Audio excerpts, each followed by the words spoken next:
आज हम लोग को टीडीएस में आगे का टॉपिक कवर करना है। हम लोग ने 3 सेक्शन कल कवर किया था, तो 3 सेक्शंस के बारे में भी हम लोग डिस्कस करेंगे। 194 से 194 सी आज 194 सी कवर हो गया।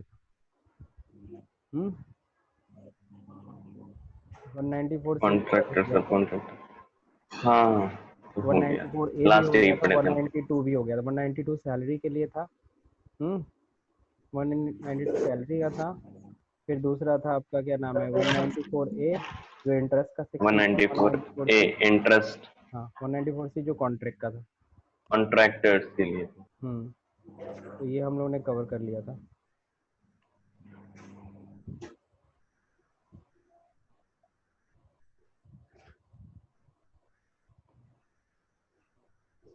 चलिए ठीक है, शेयर करते हैं।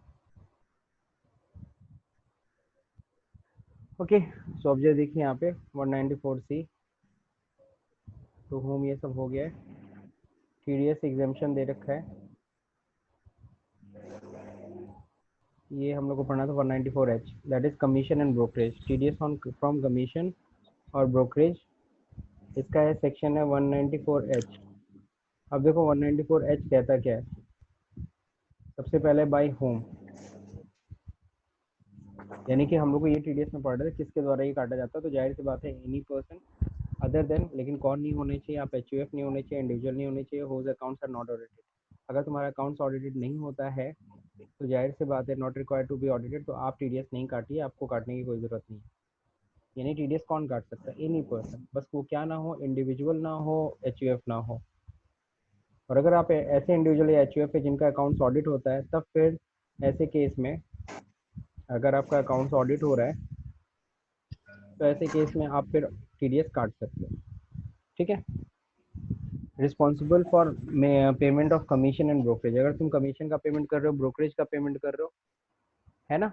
और अगर कमीशन और ब्रोकरेज का अगर पेमेंट कर रहे हो तो जाहिर सी बात है उस केस में आप टीडीएस काट सकते हो। किसको कर रहे हो, रेसिडेंट, किसी भी रेसिडेंट को अगर तुम पेमेंट कर रहे हो तब टीडीएस काटना है at the time of credit और payment, whichever is earlier.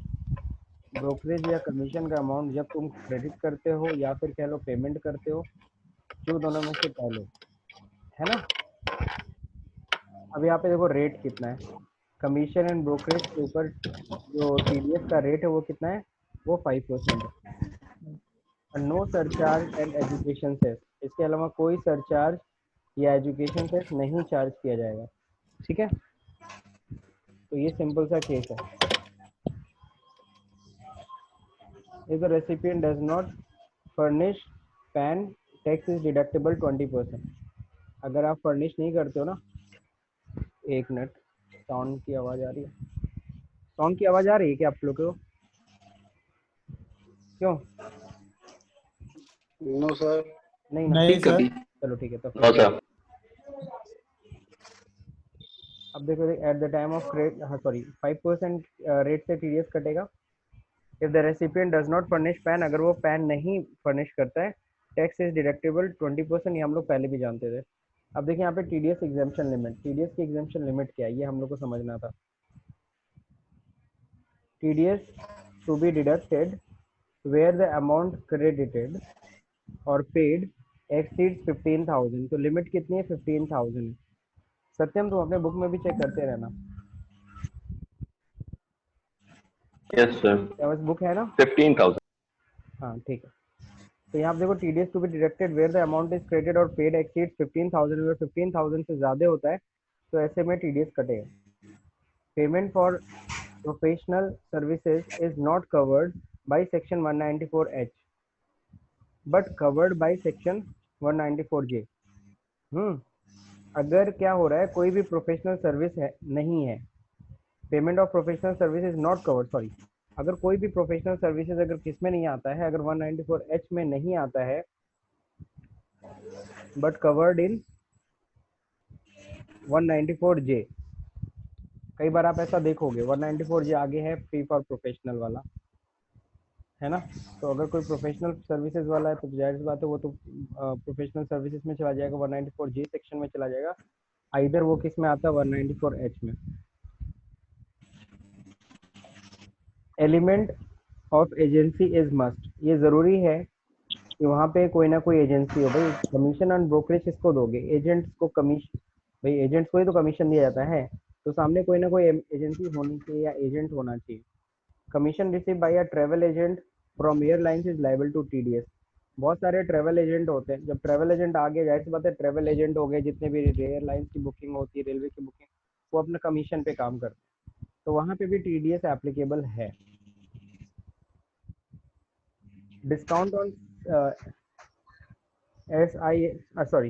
discount on SIM offered by a cellular telephone network providers, Airtel, Vodafone, Idea, Reliance, etc. Jio भी जोड़ सकते हो इसमें। तो it's distributor is subjected to TDS. तो जितने भी ये सिम होते हैं ना, सिम जो भी डिस्ट्रीब्यूशन होता है उसमें कमीशन उनका बनता है डिस्ट्रीब्यूटर्स का। ठीक है, चाहे आप एयरटेल के डिस्ट्रीब्यूटर हो चाहे वोडाफोन के, तो उस पर जो भी कमीशन बनता है वहाँ पे भी टीडीएस एप्लीकेबल है। Payment to bank for utilising credit card facility is not subjected to TDS. बस ये चीज़ ध्यान रखना कि अगर क्या होता है, कहीं भी क्रेडिट कार्ड इश्यूज होते हैं, क्रेडिट कार्ड के यूज़ पे जो भी कमीशन या समथिंग बैंक लेती है, वहाँ पे टीडीएस एप्लीकेबल नहीं है, as it is not commission but bank charges. उसको बैंक चार्जेस बोला जाता है, कमीशन भले उस कमीशन कई बार बैंक शब्द का प्रयोग कर लेती है, बट वो कमीशन नहीं है, वो बैंक चार्जेस ही होता है। ठीक है, तो वहाँ पे 194H लागू नहीं होगा। तो ये सब तो इतना बड़ा नहीं था, आपको 5% ये भी क्लियर था कि कमीशन पे कितना चार्ज लगेगा, 20% पैन नहीं होगा। तो बस ये 2-3 पॉइंट थे जहाँ पे आप लोग को बस ध्यान देना था, ये जो एडिशनल पॉइंट्स हैं। बाकी सारी चीज़ें मेरे ख्याल से आप लोग को पहले से पता थी। अब अगले सेक्शन की तरफ हम लोग बढ़ेंगे। अगला सेक्शन है हम लोग का 194I। 194I काफ़ी फेमस सेक्शन है, क्योंकि ये किसके ऊपर डिपेंड, ये किसकी बात करता है, ये रेंट की बात करता है। जब हम कहीं भी कोई भी, हम जब भी रेंट दे रहे हैं और रेंट का जो पेमेंट है एक लिमिट से ज़्यादा है, तो उस केस में हमें जाहिर सी बात है टीडीएस काटना है। इसके द्वारा किया जा रहा हो any person other than individual NHO, वही सेम चीज़ है। अगर आप इंडिविजुअल एचयूएफ आप अगर रेंट दे रहे हो तो आप टीडीएस मत काटो, लेकिन अगर आप ऐसे इंडिविजुअल एचयूएफ है जिनका अकाउंट ऑडिट होता है, तब तो आप टीडीएस काटो। Responsible for payment of rent किसको दे रहे हो, किसी भी रेजिडेंट को दे रहे हैं eight the time of credit या फिर payment whichever is earlier, जो दोनों में से पहला होगा।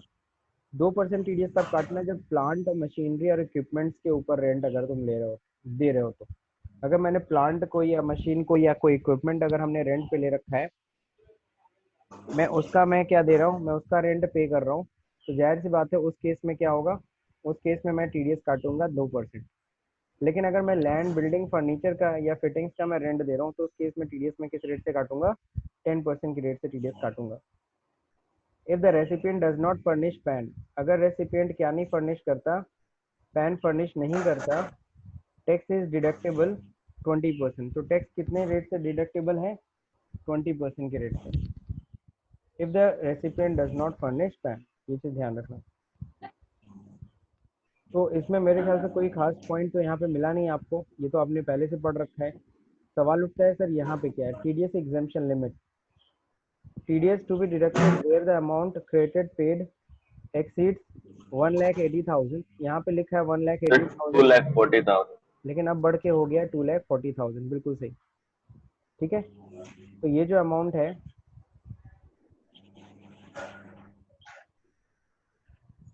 एक मिनट,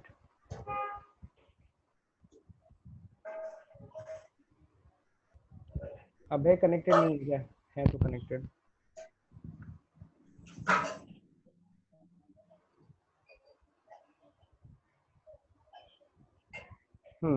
तो अब ये हम लोग बढ़ा लेते हैं अमाउंट। अब ये हो गया 2,40,000। ठीक है, तो 2,40,000 ड्यूरिंग द फाइनेंशियल ईयर। अगर अब एक चीज़ ज़रा ध्यान रखना, अब अगर कहीं भी, अगर कोई कहीं भी लिखा हुआ है कि पेमेंट हो रहा है, जैसे कि हम लोग के क्वेश्चन में कैसे आता है कि एक महीने का रेंट हम दे रहे हैं 30,000 रुपये, है ना। अब सत्यम से मेरा ये सवाल है, कि तुम बताओ, अगर मैं 30,000 का पेमेंट कर रहा हूँ एक महीने का, तो मैं टीडीएस काटूं कि ना काटूं? हाँ सर, 30,000 का कर रहे हैं तो पूरे साल का हो जाएगा 3,60,000। तो टीडीएस कटना चाहिए कि नहीं कटना चाहिए? लेकिन सर, हाँ। नहीं कटेगा हाँ ना, हाँ पीडीएस लास्ट में। सर, आप पेमेंट कर रहे हैं ना? चलो ठीक है, हमारी कंपनी पेमेंट कर रही है। हाँ, चलो, तब तो कटना चाहिए ना। अबे सर क्या नहीं कहते काट हो? सकते हैं क्यों नहीं काट सकते बताओ? सर, क्योंकि यहाँ कह रहा है कि जब एक मंथ में बता रहे हैं सर, पढ़ ले सर। ऐसे दो कोई लाख छियालीस हजार है, और 30 हम पेमेंट करें तो कितना होगा सर? एक सेकंड मल्टीप्लाई करना पड़ेगा। 30,000 मल्टीप्लाई बाई 12, दैट इज 3,60,000। नहीं सर, टीडीएस कटेगा। बिल्कुल सही है, तो टीडीएस कटना चाहिए। अब जाहिर सी बात है, जब भी तुम्हें इस तरह का कभी भी क्वेश्चन दिए रहे और एक महीने का अगर आपका रेंट दे रखा है, आप तुरंत उसको कैलकुलेट करो 12 से मल्टीप्लाई करके, यानी कि चेक करो कि एनुअल पेमेंट कितना हो रहा है। अगर एनुअल पेमेंट 2,40,000 को क्रॉस कर रहा है, तो 30,000 या जो भी रेंट अमाउंट है एक महीने का, उसमें से टीडीएस काटो। ठीक है, बाकी इन सब चीज़ों अप को हम टू लोग पहले। 20,000 है तो एग्जाम्प्ट है। बिल्कुल ठीक। 20,000 तक का पर मंथ का रेंट है, यानी टीडीएस नहीं कटेगा। 20,000 जहाँ भी ऊपर हुआ, 20,000 से रेंट तुरंत TDS काटिए। If a building is let out along with the furniture and fittings, but rent is payable under two separate agreements, the composite rent is subjected to TDS under this section. इसका मतलब समझ में आया सब लोगों की नहीं समझ में? दोनों जोड़ दिया जाएगा, रेंट का भी फर्नीचर फिटिंग का, दोनों रेंट जोड़ के तब लिया हाँ, जाएगा। दोनों जो करके देख लेना कि एनुअल रेंट 2,40,000 क्रॉस हो रहा है कि नहीं हो रहा है, और अगर हो रहा है तो टीडीएस काटना, अगर नहीं हो रहा है तो टीडीएस मत काट। अगला, सर टैक्स हम इज डायरेक्ट। हाँ बोलो बोलो। सर हम लोग की बुक में एक पॉइंट लिखा हुआ है, if the municipal tax, ground rent, ETC are borne by the tenant, no tax will be deducted on such amount। हाँ, ये पॉइंट निकल समझ में आता है सर। मतलब ये सब डिडक्ट करने की कोई जरूरत नहीं है। अगर तुम म्यूनिसिपल टैक्स दे रहे हो, ग्राउंड रेंट, इस तरह का कोई भी रेंट दे रहे हो, तो उन सब रेंट में से इसको घटाने की कोई आवश्यकता है ही नहीं। बस आप ये देख लो टोटल आप रेंट दे कितना रहे हो। अब ये नहीं कि हम इतना रेंट दे रहे हैं, इतना म्यूनिसिपल टैक्स भी दे रहे हैं, तो उसमें उसको माइनस वाइनस करना है, कुछ नहीं। ठीक है। लेकिन सर मान लीजिए हम टीडीएस जमा कर रहे हैं, हम टीडीएस भी एक तरीके का टैक्स ही तो है, और हम जो भी उस पे एक्सपेंस कर रहे हैं तो वो तो मेरा राइट है ना वहां से माइनस करना। नहीं देखो, ग्राउंड रेंट दे रहे हो या जो भी चीज़ें रेंट वोंट ये सब चीज़ें दे रहे हो, ये टोटल, ये जाहिर सी बात है, रेंट तुम दे रहे हो, पेमेंट ही तो है ना, एक तरह का पेमेंट ही हुआ। बस ये है कि पेमेंट, ये जब तुमने ग्राउंड रेंट दिया या म्यूनिसिपल टैक्सेस दिए, ये सीधे तुमने गवर्नमेंट को दिया, और गवर्नमेंट के पेमेंट तुमने स्टार्टिंग में पढ़ लिया था कि गवर्नमेंट की पेमेंट में से कोई टीडीएस कट ही नहीं सकता है। ठीक है। Yes sir. और तुम जो रेंट दोगे अपने मकान मालिक को, बस उसी को कंसीडर करना। ओके ठीक है। सर। और यस जो सर। म्यूनिसिपल टैक्स दिया है, वो तो डिडक्शन किसको मिलता है? जो रेंट लेता है ना। तो रेंट ले कौन रहा है? Yes sir. लैंडलॉर्ड, वो अपना लेगा डिडक्शन, तुम कहीं से ले सकते हो, भले तुम इसका पेमेंट यस करो। सर। ठीक है। Tax is deductible even in the case of sub lease of a building. Tax तब भी लेवेबल होगा, टीडीएस तब भी काटना अगर सब लीज होगा। सब लीज मतलब किसी, तुमने सीधे मकान मालिक से नहीं रेंट पे लिया है, जिसने उस मकान को रेंट पे लिया था उसने फर्दर तुमको रेंट पे उठा दिया है, तो सब लीज के केस में भी टीडीएस एप्लीकेबल है। अगर सब लीजिंग का भी अमाउंट 20 मतलब कि 2,40,000 रुपीज से ज्यादा है, तो भी टीडीएस एप्लीकेबल होगा। समझ रहे हो? Yes sir. हाँ। सब टीनेंसी जिसको कहते हैं, सब लीज कहते हैं। सब सब लीज में जैसे जो इनकम होती है सर, वो अदर सोर्सेज में है। अदर सोर्स से income। तो जो कमा रहा होगा उसके लिए तो इनकम, मैं तो पेमेंट कर रहा हूँ ना रेंट का, और मैं सब लीज का रेंट का पेमेंट कर रहा हूँ, चैरिटी वारिटी। ठीक है। अब देखिए यहाँ पे, yes sir. Where the tenant make a non refundable deposit, सबको पता है सिक्योरिटी जमा करता है। टीनेंट जो होता है किराएदार, जैसे आप कहीं अगर अगर सपोज करो गोरखपुर में ही, सपोज करो गोलघर में तुमने एक शॉप ले ली है, तो आप सभी को पता है वहाँ पे सिक्योरिटी, हर जगह लगभग सिक्योरिटी चलती है, तो यू हैव टू पे द सिक्योरिटी। आपको क्या देना होगा? सिक्योरिटी अमाउंट देना होगा। ठीक है, समझ रहे सब लोग? तो सिक्योरिटी यस अमाउंट सर। क्या होता है, कई बार नॉन रिफंडेबल होता है, कई बार रिफंडेबल होता है। मेरे ख्याल से रिफंडेबल नॉन रिफंडेबल का केस आपको मैंने बताया था। रिफंडेबल का केस क्या होता है, रिफंडेबल ये होता है कि भाई ठीक है, आपको जब क्या नाम है, जब आप खाली करना तो ये जो सिक्योरिटी का अमाउंट है हम आपको वापस कर देंगे। और एक नॉन रिफंडेबल होता है, नॉन रिफंडेबल में ऐसे कहते हैं कि अच्छा ठीक है, जब आपको खाली करना होगा तो मान लो 6 महीने का किराया तुमसे एज ए सिक्योरिटी लिया था, तो कहते हैं कि 6 महीना फिर लास्ट के 6 मंथ आप किराया मत देना, ऐसे हो जाता है। हाँ वही होता है नॉन रिफंडेबल। तो यहाँ कह रहा है where tenant makes a non refundable deposit, अगर किराएदार ने नॉन रिफंडेबल डिपॉजिट किया हुआ है मकान मालिक के पास, tax is deductible as such deposited represents the consideration for use of the land and building. तो टीडीएस जो होगा वो डिडक्टेबल होगा उस डिपॉजिट पे भी, वो भी क्योंकि लैंड बिल्डिंग का ही कंसिडरेशन माना जाएगा, उसी के बदले ही तो ले रहा है, रेंट का ही एक फॉर्म मान लिया जाता है। हाउएवर रिफंडेबल ये डिपॉजिट तो इज नॉट, इनकम हुई। हाँ बिल्कुल, क्योंकि रिफंड तो होना नहीं है, मिलना ही नहीं है वापस, तो मैं नॉन रिफंडेबल है। हाँ लेकिन अगर रिफंडेबल है, लेकिन however refundable deposit is not subject to TDS, अगर रिफंडेबल डिपॉजिट है तो फिर टीडीएस नहीं कटेगा, क्योंकि बाद में उसको वापस करना ही है। वापस करना है तो वो रेंट नहीं कंसीडर कर पाएंगे, है ना। तो ये सब कुछ यस। यूनिक और अच्छे पॉइंट्स हैं, बिकॉज ये सब के सब पॉइंट्स आगे जाके हम लोग को फंसा सकते हैं, इसलिए पहले से ये रेंट का केस बहुत अच्छे से पढ़ना आप लोग को ध्यान दे करके। अगला क्या है, advance payment of rent is subjected to TDS, अगर हम एडवांस रेंट भी देते हैं तो वो भी टीडीएस, वहाँ पे भी टीडीएस का रूल लागू होगा, टीडीएस कटेगा, ठीक है। अगला देखिए, TDS provision are not applicable to cooling charges paid by the customer to cold storage. समझते हो, कोल्ड स्टोरेज पता ही नहीं, पता है सब लोग को, यस सर। कहाँ होता है ज्यादातर। आलू रखा जाता है पता है सर।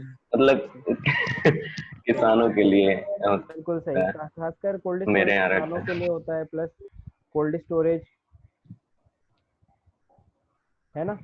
किसानों काफ़ी मतलब कि खेती होती जो होती है, खेत जो प्रोडक्ट्स होते हैं खराब होने वाले कोल्ड स्टोरेज में रखे जाते हैं, और भी बहुत सारे कोल्ड स्टोरेज का यूज़ है। फिलहाल कोल्ड स्टोरेज का जो रेंट वो लोग देते हैं उस पर टीडीएस उडीएस नहीं कटेगा, ये नहीं कि किसान उसका रेंट दे रहा है या अनाज अपना रखा हुआ है जो भी अपना सब्जी वब्जी, तो वहाँ पे टीडीएस का कोई लॉ लागू नहीं होगा कोल्ड स्टोरेज के केस में। देखिए साफ साफ लिखा है, not applicable in the cooling charges, है ना, paid by the customer to the cold storage. Clear है सबको ये पॉइंट कोल्ड स्टोरेज वाला। बॉडी वाला कोल्ड स्टोरेज नहीं ना? डेड बॉडी वाला कोल्ड स्टोरेज नहीं ना?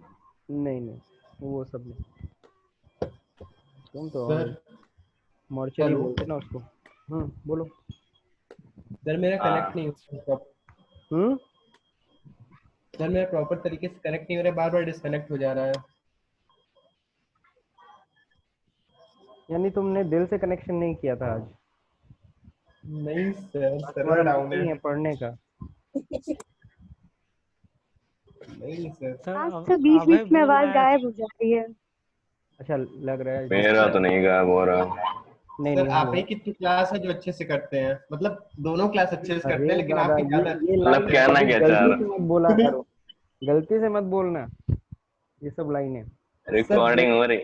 तुम पता है ना तुम क्या हो, तुम राइटर हो, तुमको एक एक शब्दों पे ध्यान देना अपने, यस कविता सर। लिखते हो, एक एक शब्द बड़े इंपॉर्टेंट होते हैं, वो नहीं किसी सर, के भी दिल मतलब को तार तार कर सकते हैं, पता है ना।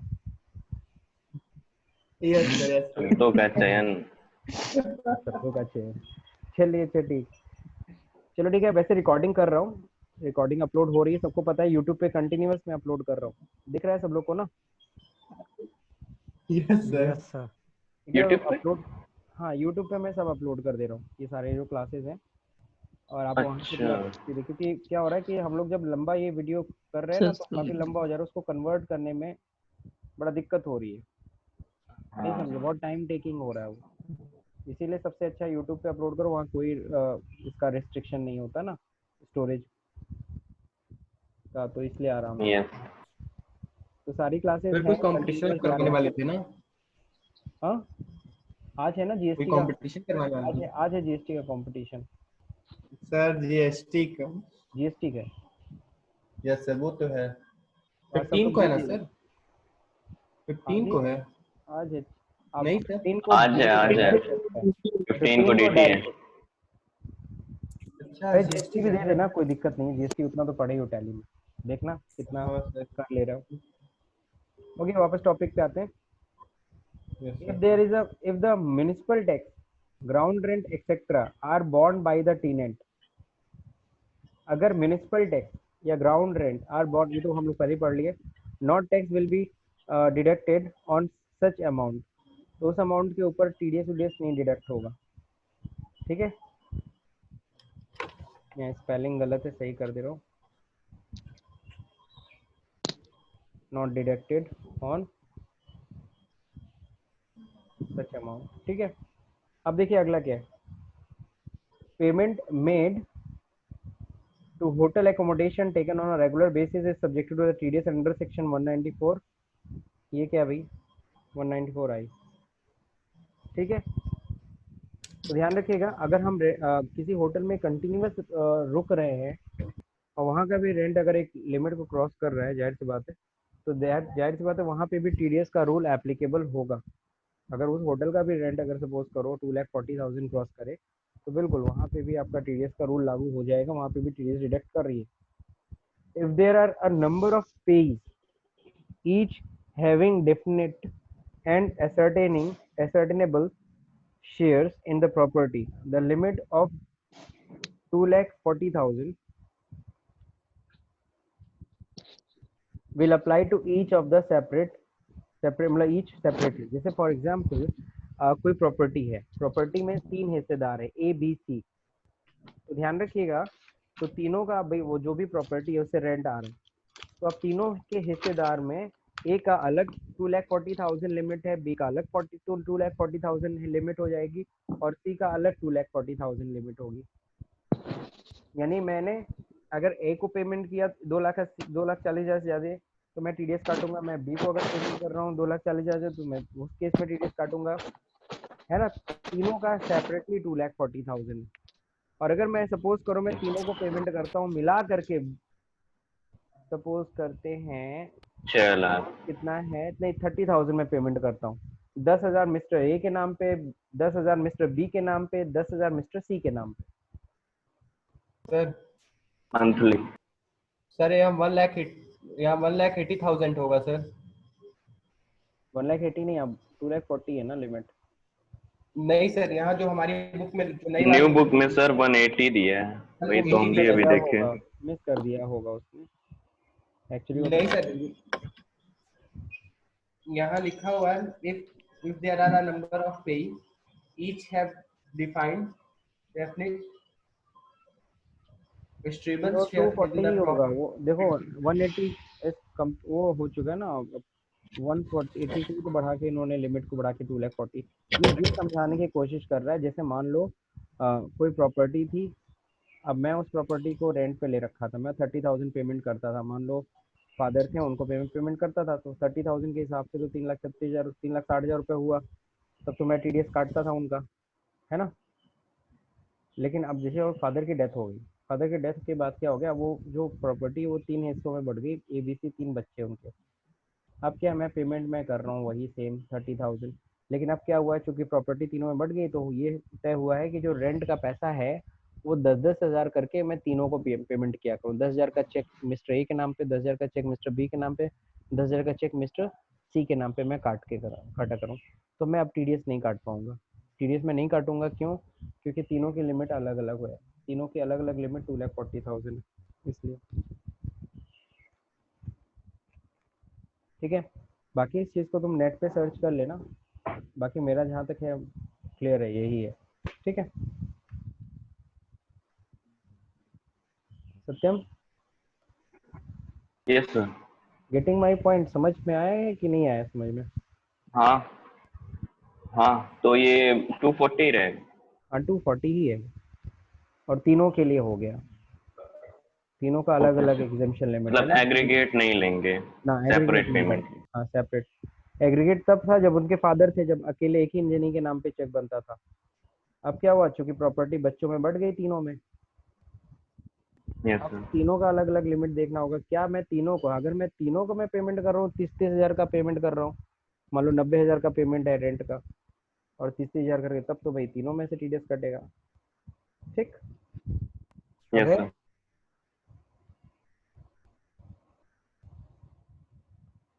अब है चलिए ठीक है, कोई हेलो। दिक्कत। हाँ अब है, पॉइंट कुछ समझ में आया? यस सर, समझ में आ रहा है, लेकिन यहाँ तो आवाज का थोड़ा इशू है। ये सर बहुत डिस्टरबेंस हो रहा है। चलो ठीक है, आज मैं क्या करता हूँ ना, आज का वीडियो भी मैं अपलोड ही कर देता हूँ। मैं ज़्यादा आज वीडियो 4-5 वीडियो अपलोड कर दूंगा। आज का भी क्लास का मैं वीडियो अपलोड कर दूंगा ताकि तुम लोग को दिक्कत ना हो, ये यस टॉपिक तुम सर, लोग की एक्चुअली कवर सर होगी। आस-पास बगल में सर इतना डिस्टरबेंस हो रहा है ना। समझ रहा हूँ मैं, नेटवर्क का थोड़ा मॉर्निंग नहीं वाला। सर, नेटवर्क नहीं, आस-पास लोगों को लग रहा है इसी टाइम सारा काम करना है। अच्छा अच्छा अच्छा, ठीक है। हाँ नॉइस हो रहा होगा वहाँ पे। Where the payment of service charge is connected to a part of fixture of rented house। ठीक है, कोई भी अगर सर्विस चार्ज अगर हम पे कर रहे हैं किसके कनेक्शन में, कोई भी फिक्सचर्स में या जो भी रेंटेड हाउस में, TDS provision will be applicable. तो हम लोगों ने पहले ही कवर कर लिया वो चीज़ कि fixtures is also part of the composite rent. तो कंपोजिट रेंट का पार्ट हो गया, तो जैसे मतलब वहाँ पे टीडीएस की लिमिट एप्लीकेबल हो ही गई। Then no TDS if the pay is government. ये भैया ये तो शुरू से ही क्लियर है कि शुरू में ही हमने पढ़ लिया कि भाई गवर्नमेंट को कोई पेमेंट करो, चाहे वो गवर्नमेंट स्टेट गवर्नमेंट हो, सेंट्रल गवर्नमेंट हो, लोकल अथॉरिटी हो, या फिर कोई पेमेंट हम बैंक को कर रहे हो, है ना, एलआईसी को कर रहे हो, वहाँ पे हम लोग टीडीएस नहीं काट सकते। हम लोग की अथॉरिटी है ही नहीं टीडीएस काटने की। ठीक है, कोई भी बंदा नहीं टीडीएस काट सकता है इनको पेमेंट करते समय। ठीक, हाँ कोई कुछ बोल रहे सर किसी ट्रस्ट को पेमेंट करें तो? हैं? ये ट्रस्ट गवर्नमेंट नहीं होती, ट्रस्ट गवर्नमेंट जी नहीं है, सर। ट्रस्ट बैंक नहीं है, ट्रस्ट है ना। अगर उनको अगर मैं लिमिट से ज़्यादा पेमेंट करूँगा मैं टीडीएस काटूंगा? जैसे कोई मंदिर का ट्रस्ट हुआ उसको पेमेंट करते हैं तो क्या टीडीएस काट सकते हैं? बिल्कुल काट सकते हैं। देखो सिंपल सी जी चीज़ सर। है, हम लोगों में क्लियर है कि कहीं भी इस तरह की चीज़ें सिर्फ किसके लिए लिखी है, गवर्नमेंट को पेमेंट करते समय एकदम साफ साफ लिखा हुआ है, तो बस उन्हीं का। अब इसके अलावा अब ट्रस्ट मंदिर उंदिर इसमें लाने की कोई ज़रूरत है ही नहीं। और ट्रस्ट को तुम क्या पेमेंट, ट्रस्ट में तो लोग दान देते हैं, है ना। जी सर। ट्रस्ट को ज़्यादातर दान ही मिलता है, क्योंकि रेंट दोगे तो फटाक से टीडीएस कट जाएगा, तो कहते नहीं दान के रूप में दिया कीजिए, है ना। यहाँ तो होशियार है ना लोग। अब देखते हैं यहाँ पे, सर इसमें दिया है कि no TDS is required to be deduct when payment is made to business trust. मतलब बुक में नहीं दिया है, गूगल पे दिया है। बिजनेस ट्रस्ट, मतलब जो सेक्शन 10 में कवर होते हैं हाँ उनको तो अगर हम सेक्शन टेन पेमेंट कर रहे हैं तो टीडीएस नहीं ऑलरेडी, कटेगा। तो सेक्शन 10 तो खैर एग्जामेशन वाले इनकम है ना, एग्जाम हाँ इनकम। ठीक है, अगला देखिए यहाँ पे, mister Satya messrs IPM limited has taken office space rent, ठीक है, which pay 25,000 per month to the landlord Mr. Kaku, sorry. Entry for the same of the books of the company is April 2017 will be, चलो ठीक है, rent account debit to, party का नाम क्या है? तरफदार। तरफदार, ये कौन सा नाम है? तरफदार। ठीक है, रेंट अकाउंट डेबिट टू, तरफदार है सर। कहीं सत्या यूज किया है, कहीं सत्या, सत्या तरफदार अकाउंट जो भी है, अमाउंट हो जाएगा यहाँ पे 22,500 और टीडीएस कितना है 2,500। गलत नहीं, सही तो है, ठीक है ना। तो 22,500 पार्टी के खाते में जाएगी और उसमें से 2500 रुपये 10% टीडीएस कट गया। अब फिर पार्टी को जब पेमेंट करोगे तो 22,500 टू बैंक अकाउंट। नीचे नोट देखो क्या चीज़ सर लिखी है। हाँ बोलो। सर इसको कंप्लीट कर लीजिए फिर बोलें। हाँ ठीक है, if the estimated annual amount of rent exceeds, sir हम लोग 194 आई ही पढ़ रहे हैं ना। हाँ तुम क्या देख रहे हो तब से? सर हम भी वही देख रहे हैं, लेकिन यहाँ 194 आई फिर लिखा हुआ है, ये section TDS for fees of for professional and ये सर 194.1 लिखा हुआ है। 194 आई है, उसको सही कर लेना। जी सर। नहीं नहीं सर, नीचे नीचे सर, ये TDS on fees for professional और टेक्निकल तो वो अभी वो सर्विसेज सही, सेक्शन 194 जे है, 194 जे। 194J है वो। अभी सब सही करेंगे, वही लेट्स तो। ठीक है, थोड़ा टाइपिंग मिस्टेक है, बड़ा ब्लंडर मिस्टेक है। जो भी टाइप किया है टेक्स्ट उसके बारे में नहीं जानता होगा। If the estimated annual amount of rent exceeds 2,40,000, we can deduct TDS from the month 1 without waiting the month in which the total amount exceeds the exemption limit। देखो ये पॉइंट आ गया, वही जो मैंने क्वेश्चन स्टार्टिंग में तुमसे किया था कि अगर तुमने 30,000 का एक महीने का पेमेंट कर रहे हो तो क्या तुम TDS काटोगे कि नहीं काटोगे? काटेंगे सर, काटेंगे सर। पहले 10 ज्यादा करेंगे। कट करेंगे। चलिए, तो वेट नहीं करना है कि 2,40,000 क्रॉस करता है। जैसे तुम लोग टैली में पढ़ते हो तो टैली में बताते पढ़े होगे कि पहले 30,000 पेमेंट करो तो TDS नहीं काटोगे, ऐसा ऐसा कुछ पढ़े थे क्या वहाँ पे? जब क्रॉस करेगा 180 तो अपने आप TDS काट लेगा। तो वो सब सिस्टम नहीं होता है। अगर आप एक महीने में भी, अगर आपको महीने का आप देख लो, अगर एनुअल कैलकुलेशन कर लो, अगर 240 क्रॉस करता है तो एक महीने का ही पेमेंट करोगे ना, मंथली TDS काटोगे। सर अगर लिमिटेड टाइम का मान लीजिए 30,000 है और 6 मंथ के लिए वो पहले से एग्रीमेंट है तो हम नहीं काटेंगे।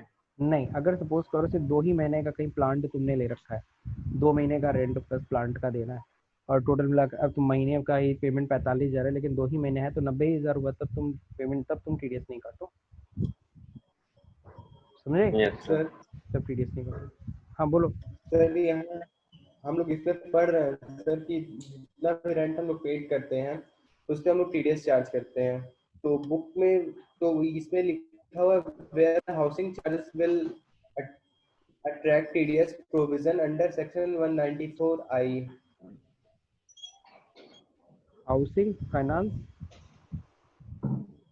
सर वेयर हाउस की बात किया गया है, warehousing charges will be attract TDS provision under section 194I। हाँ ठीक है, वो सही दिया है। तो वेयर हाउसिंग चार्जेस भी रेंट ही में आएगा। रेंट हुआ, वेयर हाउसिंग चार्जेस रेंट हुआ, बस वो कोल्ड स्टोरेज वाला छोड़ देना, बस कोल्ड स्टोरेज वाला छोड़ना है, ठीक है?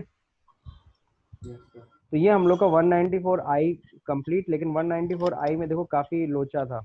194I में देखो सबसे ज़्यादा पॉइंट्स आपको मिले हैं पढ़ने के लिए, इन सब चीज़ों का ख्याल रखना पड़ेगा, ठीक?